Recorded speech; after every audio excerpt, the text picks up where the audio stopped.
And welcome to the post match review show of PKL 11। आज दिन 38वां और दो बड़े मुकाबले खेले गए। टेबल में बदलाव हुआ। प्रदीप नरवाल एक्शन में थे, अर्जुन देसवाल एक्शन में थे।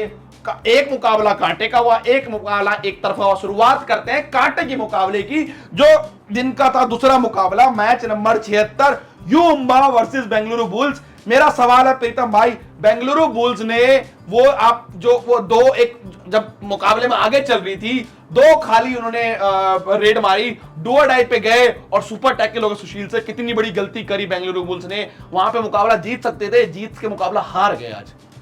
बिल्कुल आशीष भाई, इस मैच को मैं करूंगा निर्णय क्या होगा। यही गलती हुई अगर लास्ट की जो सेकंड 20 मिनट स्टार्ट हुई थी, अगर बेंगलुरु बुल्स दोबारा सुशील को चला दिया, प्रदीप को ऑल आउट खिलाते तो पॉइंट आने लग गए थे। युम्बा का डिफेंस टूट चुका था, लेकिन सबसे बड़ी गलती रही सुशील से। जो सुपर टैकल की सिचुएशन थी, वहां पर आप दो रेड्स कंटिन्यू गए हैं, तीसरी रेड आप खुद ना जाके प्रदीप को भी भेज सकते थे। एक बार ही ऑल आउट करके आए थे प्रदीप, लेकिन सुशील से वो गलती हुई। प्रदीप 1-on-1 जब दो डिफेंडर हो या तीन डिफेंडर की पावर बहुत ज्यादा है, पावर का गेम है, तो प्रदीप को पावर यूज करनी चाहिए थी। वहां पे कप्तान है, उनको कुछ जाना चाहिए था। पिछली बार उन्होंने ऑल आउट किया था वहां पे युम्बा को। इसलिए मैं बोल रहा हूं कि वहां मौका था प्रदीप के पास कि ऑल आउट करने का या एक पॉइंट लेके आने का। अगर वहां डू डाई रेड पे एक पॉइंट आ जाता, सुपर टैकल नहीं होता, तो बेंगलोर बुल्स की झोली में थी ये जीत। लेकिन गलती हुई बार बार। पहली रेड जो खाली रेड गई थी वहां भी सुशील, दूसरी रेड जो खाली गई थी वहां भी सुशील, और तीसरी रेड जब डू डाई आई वहां भी सुशील। एक रेड में प्रदीप को जाके ट्राई लेनी चाहिए थी, मूवमेंट चेंज हो सकता था डिफेंस का। तीसरी बार कंटिन्यू आप सुशील को भेजोगे तो डिफेंडर मूवमेंट पकड़ेंगे, और वही काम करके दिखाया मनजीत ने।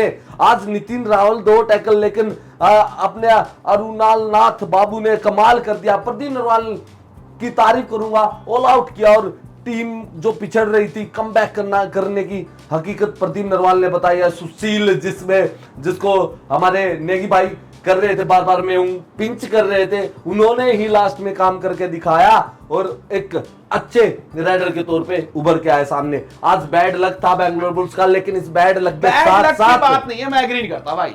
आप अपना क्या कहते हैं, जो रेखाएं हैं खुद लिखते हैं, आपको ना खुद लिखना है, ऐसे करोगे तो नहीं होगा। तो मैंने वो बताया ना, सुशील को आप पहली रेड सुशील गए, वापसी आ गए, दूसरी रेड प्रदीप को लगानी थी, नहीं तो उनके पास जतिन था, जतिन को लगानी थी।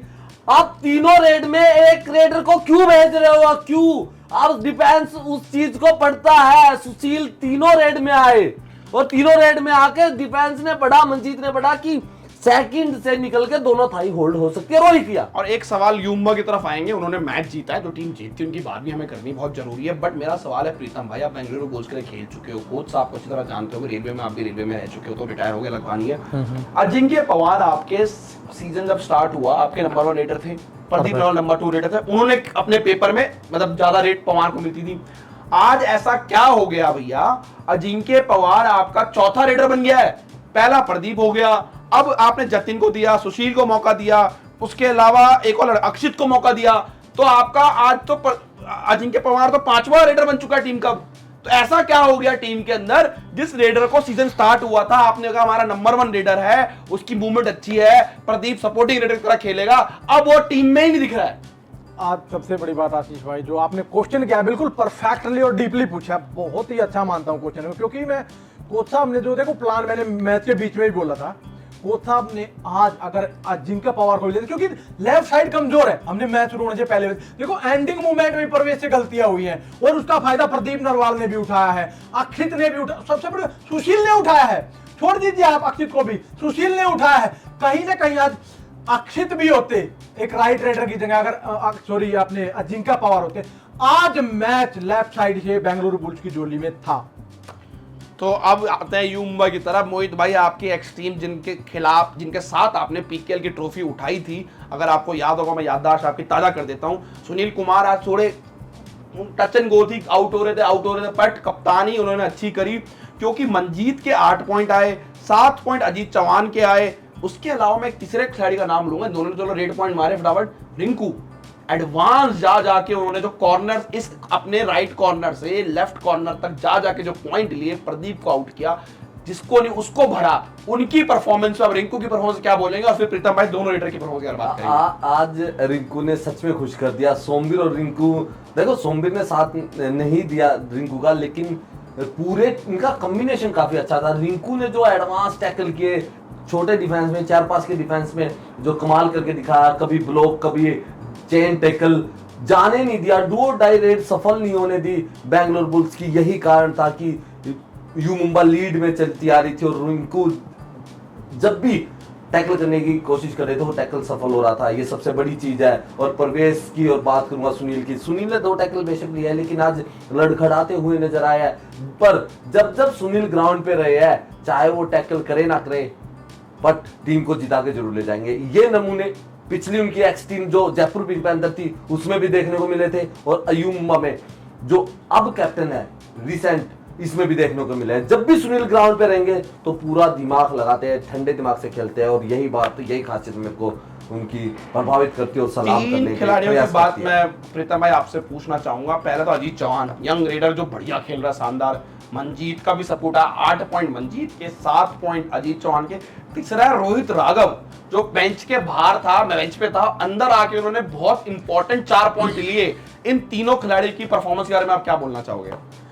सबसे बड़ी बात मैं रोहित राघव के लिए बोलना चाहता हूं। सब्स्टिट्यूट में आके बेंगलुरु बुल्स का जो पिछला मैच यू मुंबा के साथ हुआ था, आशीष भाई उस मैच में आप भी थे, बहुत बड़ा चेहरा रोहित राघव को मैं प्लस पॉइंट इसलिए बोलता हूं क्योंकि यही वो प्लेयर है जो पिछले मैच में बेंगलुरु बुल्स के साथ में एंडिंग मूवमेंट में ऐसे ही आए थे और चमत्कार करके गए थे। भरी सिचुएशन में यही सिचुएशन हुई थी, 1 पॉइंट से जीते थे मोहित भाई पिछला मैच भी, तो वही सिचुएशन इस मैच में हुई। ये 4 पॉइंट उनके एक सुपर 10 के बराबर है। और रही बात यहाँ पे अपने अजीत चौहान की और मंजीत की, जो मंजीत का जो अगर लास्ट का भी मूवमेंट था, देखो प्रेशर बनता है बक लाइन पे, अपनी अटैक लाइन पे, डिफेंडर भी आ गए थे, लेकिन यहाँ पे अर्जुनाथ बाबू से जो गलती हुई, हाइट का फायदा यहाँ पे बहुत बेहतरीन था। मैं सुनील की कप्तानी से बेहद खुश हूं क्योंकि सुनील ने ये पूरा भरोसा मंजीत पे जिताया। तो इस मुकाबले के बाद यू मुंबा क्यों होगी बल्ले बल्ले भैया, बल्ले बल्ले क्यों हो गई? तो यू मुंबा टेबल पे आ चुके दूसरे नंबर पे, उनको चुके 45 पॉइंट 13 मैच में, और अब यू मुंबा तो लग रही है कि प्लेऑफ की जो जगह है धीरे धीरे पक्की कर ली।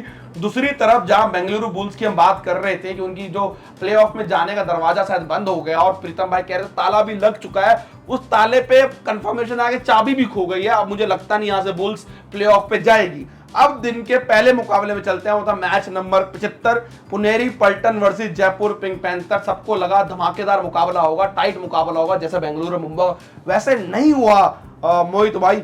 एक तरफा जयपुर ने पुनेरी पल्टन को हरा दिया।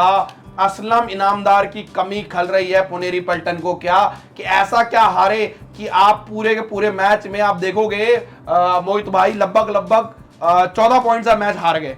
तो ये क्या हो रहा है? पुनेरी पल्टन जो डिफेंडिंग चैंपियन है, सेनापति की बात मैंने पहले ही बता दी कि सेनापति नहीं है, चाहे वो पॉइंट लेते थे नहीं लेते थे, लेकिन टीम में खड़े होकर सुनील जैसे एज ए कैप्टन काम जरूर करते थे। असलम इनामदार वो नहीं है, सेनापति नहीं है, तो टीम लड़खड़ाएगी। और मैं बात करना चाहूंगा आशीष भाई पंकज की, मोहित की, और मैं ये भी बता, आज पुनेरी पल्टन का डिफेंस बिल्कुल नहीं चला। जहां हम मोहित की, गौरव खत्री के डिफेंस की बात करते थे, कॉम्बिनेशन की बात करते थे, बिल्कुल नहीं चला। संकेत साहब ने 2 टैकल जरूर किए, लेकिन आज गलतियां पूरे डिफेंस ने की है। और मैंने एक बात और बोली थी, जयपुर पिंक पैंथर का राइट कवर, राइट कॉर्नर दोनों ही लूज खेल रहे थे। लकी बैकफुट पे खेलते नजर आ रहे थे। सुरजीत एडवांस टैकल करते, आप सबको पता है। फिर आपने पंकज मोहिते को और मोहित गोहित को बाद में क्यों चलाया? सेकंड हाफ में ऑल आउट चलाने थे दोनों प्लेयर, और बाद में चलाया, थोड़े पॉइंट रिकवर तो करे लेकिन जीत नहीं पाए। आकाश सिंह जो एक भी पॉइंट नहीं लेके गए हैं। लेफ्ट साइड काफी मजबूत है, रिजा ने आज आकाश सिंधे को भरा है, और साथ में अंकुश ने। तो ये थी कहानी आज पुनेरी पल्टन की, मोहित चिल्लर की जुबानी। प्रीतम भाई अभी आएंगे पुणे की तरफ, पुणे की कहानी तो बताइए, जयपुर की कहानी तरफ आते हैं। अर्जुन देशवाल को प्रेशर बहुत ज्यादा था आज, 16 पॉइंट्स उन्होंने बनाए। नीरज नरवाल और रेजा का सपोर्ट आया, नीरज ने 5, रेजा ने 4। अर्जुन के बारे में अब क्या, स्लो स्टार्ट की थी पर बाद में गाड़ी स्पीड पकड़ी तो एक तरफा उन्होंने रेड मारनी चालू कर दी। बिल्कुल आशीष भाई, मैं पहले पिछला मैच याद करना चाहता हूँ, कल का ही।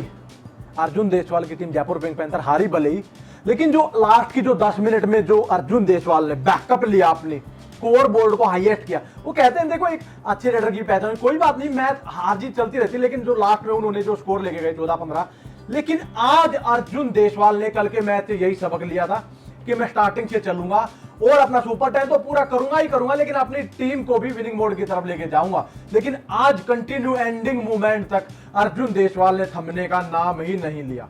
एक सवाल है भैया आगे बढ़ने से पहले, जयपुर को अगर इस सीजन अच्छा करना है मोहित भाई, एक पुराने चावल है सुरजीत, आज भी उन्होंने इतनी गलती करी, 1 पॉइंट बनाया उन्होंने, पर 5 टैकल 4 अनसक्सेसफुल टैकल मारे, और वो तब मारे जब जरूरत नहीं थी, एडवांस जा जाके मार रहे हैं। क्या जयपुर को उनको बाहर बिठा के किसी नए खिलाड़ी को मौका देना चाहिए? आपको लगता है क्योंकि गाड़ी सही ढंग से स्पीड नहीं पकड़ पा रही है? सबसे बड़ी गलती सुनील को रिलीज करना और उसको सुरजीत से रिप्लेस करना, सुरजीत से रिप्लेस करना, और भी राइट कवर हो गए इस जहान में तो उनको लेना चाहिए था। लेकिन सुरजीत देखो एक अच्छे प्लेयर है, एक्सपीरियंस प्लेयर है, मैं उन पर उंगली नहीं उठा रहा, बट जल्दीबाजी ज्यादा करते हैं। एडवांस मुकाबला टाइट होगा ना, तो ये टैकल पॉइंट आपका खा जाएगा, एडवांस टैकल करने की ज्यादा कोशिश कर रहे हैं। अगर रिप्लेसमेंट हो तो सुरजीत को 1-2 मैच शायद बाहर थोड़ा मोटिवेट हो, थोड़ी वो गलतियां देखे अपनी, खुद अपने मैच देखे, तो तब तक एक रिप्लेसमेंट प्लेयर को लाना चाहिए और रिप्लेसमेंट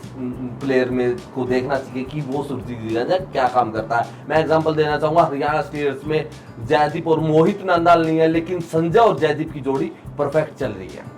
भाई ये था आज के दोनों मुकाबलों का सार। इसमें आज को पता चली थी जयपुर पिंक पैंथर और यू मुंबा बहुत क्लोज मुकाबले में प्रदीप नरवाल की बेंगलुरु बुल्स को हराया। इसके अलावा 26 नवंबर को 2 और टक्कर के मुकाबले होने वाले, रिवेंज वीक चल रहा है। यूपी योद्धा एक्शन में दिखेगी तमिल थलाइवास के अगेंस्ट मैच नंबर 77 में। मैच नंबर 78 में दबंग दिल्ली, जहां नवीन एक्सप्रेस दोबारा आ चुकी है मैट पे, दिखेगी आयांग और देवांग की पटना पायरेट्स के खिलाफ। 2 बड़े मुकाबले नोएडा में खेले जाएंगे। ये दोनों मुकाबले भी डिसाइड करेगा कि टेबल किस तरफ जाएगा। लाइव एक्शन के लिए खेल नाउ टीवी से जुड़ना ना भूलिए। 7:30 बजे हर शाम हम आ जाते हैं पीकेएल की लाइव एनालिसिस के साथ, 2 बड़े दिग्गज मोहित छिल्लर, प्रीतम छिल्लर के साथ। तो अगर आप ये वीडियो देख रहे हैं तो लाइक और कमेंट और सब्सक्राइब करना ना भूलिए। Thank you very much.